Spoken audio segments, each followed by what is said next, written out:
Imagine o universo inteiro diante dos seus olhos. Bilhões de galáxias girando em perfeita ordem. Estrelas que explodem como fogos de artifícios celestiais. Planetas dançando em torno de seus sóis como se seguissem uma música invisível. Tudo isso surgiu de algum lugar, certo? Então, vem a pergunta que parece derrubar qualquer certeza. Se tudo tem uma causa, então quem causou Deus? Quem criou o Criador? Ela parece profunda, parece lógica, mas e se eu te dissesse que essa pergunta tem um problema na origem? Hoje a gente vai mergulhar fundo nisso, sem enrolação, sem jargões, apenas razão pura. Mas, antes de tudo, deixa eu te dizer o que você vai descobrir aqui neste vídeo. Por que tudo que começa a existir precisa de uma causa? Por que o universo exige uma causa, mas Deus não? O que é a primeira causa e por que ela é inevitável? O erro escondido na pergunta é quem criou Deus. E o que acontece quando você tenta explicar tudo sem Deus? Por que a existência de Deus não é apenas lógica, mas essencial para que você esteja aqui agora? Fica comigo até o final, porque cada parte dessa conversa é como uma peça de quebra-cabeça. Quando juntamos todas, a imagem que aparece é transformadora. E para começar, a gente precisa entender uma coisa básica, mas que muita gente ignora. Tudo o que começa a existir tem uma causa. Vamos entender.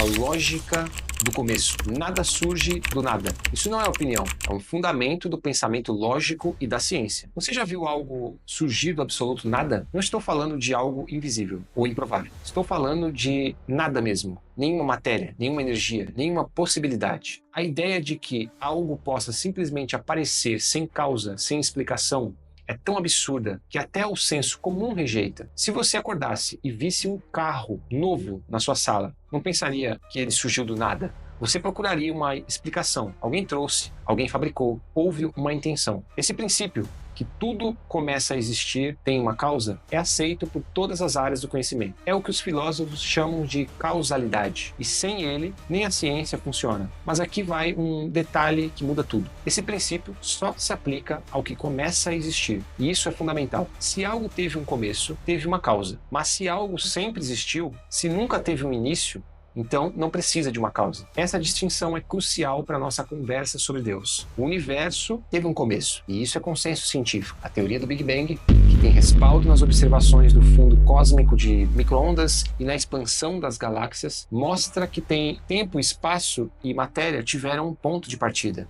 Stephen Hawking, embora ateu quanto a Deus, disse: o universo não existiu para sempre. Ele teve um começo, cerca de 13,8 bilhões de anos atrás. Ou seja, o universo começou, e tudo que começa precisa de uma causa. Mas essa causa não pode estar dentro do próprio universo, porque se o tempo e o espaço e a matéria começaram ali, então a causa tem que ser atemporal, fora do tempo. Precisa ser imaterial, não composta por matéria, e não espacial. Ela precisa estar fora do tempo. Para visualizar isso melhor, pensa num celular. Imagina que ninguém sabe quem o criou. Então, você decide abrir o celular e desmontar tudo e estudar cada peça. Você vai entender como ele funciona, vai ver os circuitos, o sistema operacional, os chips, mas por mais que analise cada detalhe, você não vai encontrar o criador lá dentro, porque o criador não é parte do sistema, ele está fora dele. Assim também é o universo. A ciência pode nos mostrar como o universo funciona, mas não pode encontrar o Criador dentro do sistema, que seria o universo. Porque se ele criou o tempo, a matéria e o espaço, então ele precisa estar além dessas coisas. Como um programador está fora de um código que escreveu, ou um engenheiro que está fora da máquina. E agora começamos a nos aproximar de algo surpreendente. Essa causa do universo parece ter exatamente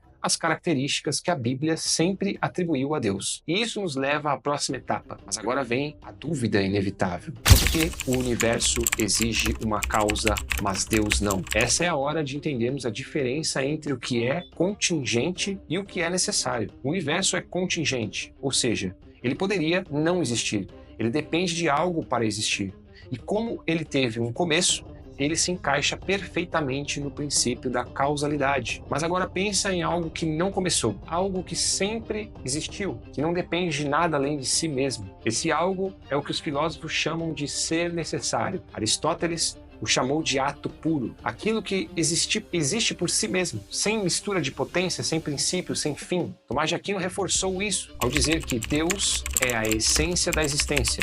ele não apenas tem existência, ele é a existência. Ou seja, Deus não é causado, ele é a própria causa. Ele não surgiu, ele sempre foi. Perguntar quem criou Deus é como perguntar quem é o pai do número 1 ou qual é o norte do norte. É uma confusão de categorias, é aplicar regras do universo físico a algo que está fora dele. Lembra do que dissemos antes? Tempo, espaço e matéria surgiram com o universo. Logo, a causa do universo não está presa ao tempo, ao espaço ou à matéria. Ela é atemporal, imaterial, não espacial e, portanto, não causada. William Lane Craig resume isso dizendo: Deus é a explicação para o universo e não há algo que precisa de uma explicação anterior, porque ele é o fim da linha causal, o fundamento final da realidade. Essa diferença entre o universo de Deus é o que muita gente não entende e que muda toda a nossa conversa. E como veremos agora, isso nos leva a um ponto ainda mais profundo, a inevitabilidade da primeira causa. Se tudo que começa precisa de uma causa e Deus é o único que não começou, então surge a pergunta inevitável: quem ou o que deu início a tudo? Qual foi o ponto de partida absoluto? Vamos falar agora sobre o que é a primeira causa e por que ela é inevitável. Pensa numa fileira gigante de dominós. Cada peça cai porque a anterior bateu nela. Mas e a primeira? Se não houver uma peça inicial que caiu por si mesma, nada teria começado. Essa peça é o que chamamos de primeira causa, ou, em termos filosóficos, o motor imóvel, de Aristóteles. Algo que dá origem a tudo, mas não foi movido por nada. Sem uma primeira causa, você entra num ciclo infinito de causas, e nada nunca começa. É o que os filósofos chamam de regressão infinita, e ela é logicamente impossível. É como tentar pendurar uma corrente no ar, onde cada elo depende do próximo, mas não existe um primeiro. Resultado, a corrente nunca sai do chão. Então precisa haver um ponto fixo, um início real, uma fonte que não depende de nenhuma outra. E aqui entra a ideia de Deus como causa necessária, aquele que não é, ou aquele que não só dá origem a tudo, mas que sustenta a existência em si. Agora, se isso ainda parece abstrato, deixa eu te falar uma analogia mais moderna. Imagine um código de computador. Ele funciona com base em regras definidas. Tudo ali dentro segue leis, mas o código não se escreveu sozinho. Alguém fora do sistema, o programador, o projetou. O universo é como esse código. Ele segue leis físicas, matemáticas, biológicas, mas sua origem só pode estar fora do sistema. Uma mente que programou tudo com lógica, ordem e propósito. E assim como o código nunca vai se explicar sozinho, o universo nunca vai se explicar sem uma causa transcendente. Essa causa é Deus. Negar isso não elimina o problema. Só empurra a explicação para debaixo do tapete. Mas ainda tem gente que insiste. Tudo tem que ser ou tem que ter uma origem. Então quem criou Deus? Vamos destrinchar isso agora. Um erro escondido na pergunta quem criou Deus. Essa pergunta parece profunda, mas ela parte de uma suposição errada. Ela imagina Deus como uma criatura, como algo que apareceu em algum momento no tempo. Mas aqui está o ponto-chave. Deus não está dentro da linha do tempo. Ele é o autor da linha do tempo. Perguntar quem criou Deus é como abrir um livro e perguntar em que página o autor aparece como personagem. Você pode até folhear todas as páginas, mas o autor está fora da história. Ele escreveu cada linha, mas não está limitado por nenhuma delas. A Bíblia deixa isso claro. Antes que os montes nascessem e se formasse a terra e o mundo, de eternidade a eternidade, tu és Deus. Salmo 90, versículo 2. Isso significa que Deus não começou, ele simplesmente é. Ele não foi causado, ele é a causa de tudo. Essa pergunta também revela algo mais profundo. Ela mostra que muitas vezes nossa ideia de Deus é pequena. A gente pensa em Deus como um ser grande e poderoso, mas ainda assim sujeito às mesmas regras que nós. Mas Deus não é só maior, ele é de